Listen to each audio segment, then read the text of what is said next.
भगवान ब्रह्मा जी की मानस पुत्री के रूप में भगवान सूर्य की बहन है। माता पार्वती का यह कात्यायनी रूप जो छठी मैया के रूप में है, यह संतान रक्षिका कहलाती है और सबके संतानों की रक्षा हेतु इस माता का अवतरण हुआ है।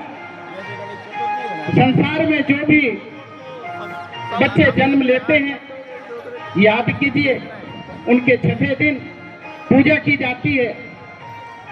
विश्वास मानिए, आप चाहे प्रत्यक्ष रूप में हो या अप्रत्यक्ष रूप में, उसी छठी मैया का आशीर्वाद ग्रहण करते हैं और उस बच्चे की लंबी आयु के लिए कामना करते हैं। जब आप किसी सरोवर में या किसी नदी में या अपने घरों पर स्नान करके भगवान भास्कर, भगवान सूर्य को जब आप जल अर्पित करते हैं, वही अर्घ मानी जाती है, अर्घ मानी जाती है। उसी भगवान भास्कर को अर्घ देने की परंपरा इस छठ पूजा के रूप में मनाते हैं और बहुत ही शक्तिशाली आस्थावान है।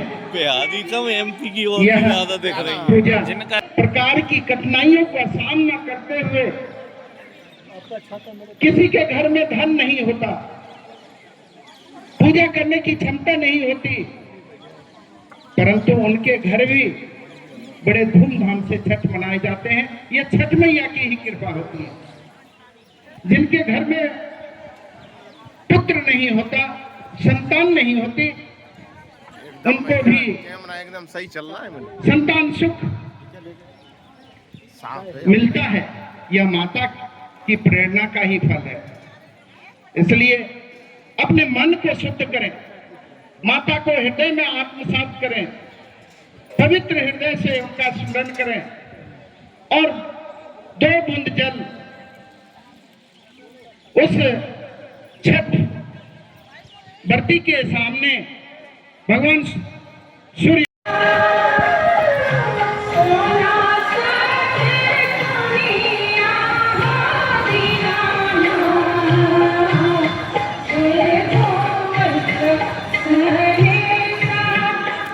छठ मैया का परम पुनीत पूजा अभी प्रारंभ है। सभी भक्तजनों से निवेदन है कि वो बारी बारी से अपने अर्घ देने का इंतजार करें और जिन्होंने अर्घ अर्पित कर लिया है, मैं उन भक्तजनों से निवेदन करता हूँ कि वो कृपया पीछे हट जाएं, किनारे पर खड़े न रहें, जिससे जो परवैतीन है, जो छठवर्ती हैं, उनको किसी प्रकार का कष्ट न हो और जो छठ कर रहे हैं उनको भी किसी प्रकार का कष्ट न हो। सूप या डाला देने में उनको किसी भी प्रकार का व्यवधान न हो। इसलिए जिन्होंने अर्घ अर्पित कर लिया है वो थोड़ा थोड़ा पीछे हो जाए और जो पूर्ण रूप से अर्घ दे करके संपन्न हो गए हैं, जैसे हमारे संजय शुक्ला जी, डॉक्टर साहब, आप सभी से प्रार्थना है कि इधर चाय की व्यवस्था की गई है, आप लोग चाय ग्रहण करें। जिनका पूजन संपन्न हो गया वे आकर के चाय ग्रहण करें और जाने के पूर्व सभी भक्तजन अपने अपने घरों से भी यहाँ आए जल्दी से जल्दी और माता का प्रसाद लेकर के अपने जीवन को कृतार्थ करें। छठ पूजा समिति बहुत ही मेहनत और शुद्धता के साथ में छठ मैया का यह प्रसाद निर्माण किए हैं। सभी अपने अपने घरों से आए और छठ प्रसाद ग्रहण करके छठ मैया का आशीर्वाद लें।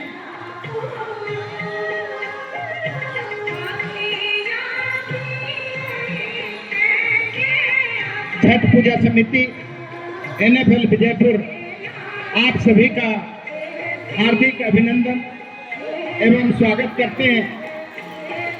सभी छठ व्रतियों को, छठ परिवार, छठ करने वाले परिवारजनों को, सबको और स्वस्थता बनी रहे, इन्हीं शुभकामनाओं के साथ में मैं माता से प्रार्थना करता हूँ कि सबका जीवन धन धान्य से बना रहे, सुख संपदा से भरे रहे, संतानों से भरा रहे और असीम ऊर्जा का प्रवाह आपके अंदर हो, जिससे आप दिन प्रतिदिन प्रगति के मार्ग पर चलते रहें। आपका सदैव जय हो। 4 दिन पहले से शुरू होता, ये भैया भी पूज के दूसरे दिन से प्रारंभ होती, तीसरे दिन सबसे पहले से यह पूजा प्रारंभ होती है। इस दिन जो व्रती है और व्रती के परिवारजन है, वे सभी कद्दू भात का भोजन स्नान ध्यान करने के पश्चात, पूजा करने के बाद कद्दू भात के रूप में लौकी की सब्जी, मूंग की दाल और चावल ग्रहण करके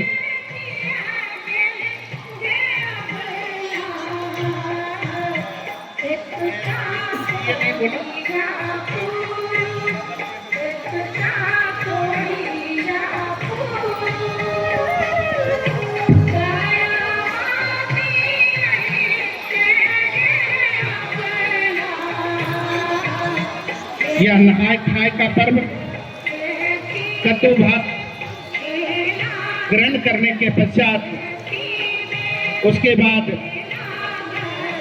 दूसरे दिन बिना अन्न पानी लिए दिन भर व्रती छठ मैया का ध्यान करती हैं और पूजन में लगी रहती हैं। संध्या को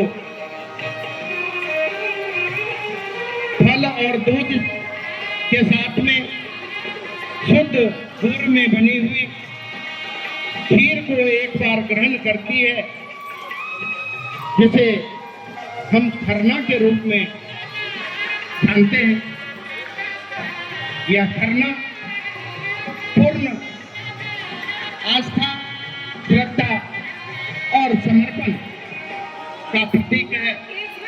यह खरना पूजन, इसके दूसरे दिन खरना पूजन संपन्न करने के बाद 36 घंटों का घोर एवं कठिन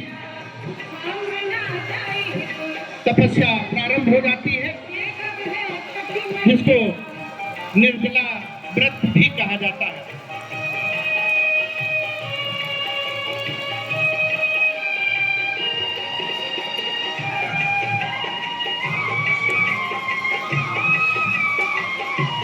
तीसरे दिन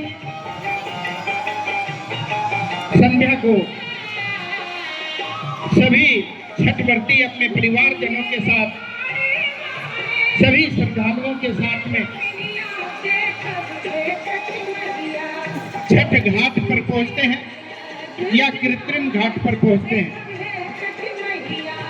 जहां सुविधा नहीं है, वह कृत्रिम रूप से जलाशय का निर्माण करते हैं। उसी जलाशय में छठव्रती प्रवेश करके पूर्ण समर्पण के साथ में माता को की पूजन करते हैं, भगवान सूर्य को जल अर्पित करते हैं। अस्ताचलगामी भगवान सूर्य को देने के बाद प्रथम अर्घ पूर्ण करती हैं। चौथे दिन अंतिम दिन उदयमान भगवान सूर्य नारायण को जल में उसी प्रकार से पूर्व की भांति खड़ी होकर घंटों, चाहे आंधी हो, तूफान हो, ओले बरसे, किसी भी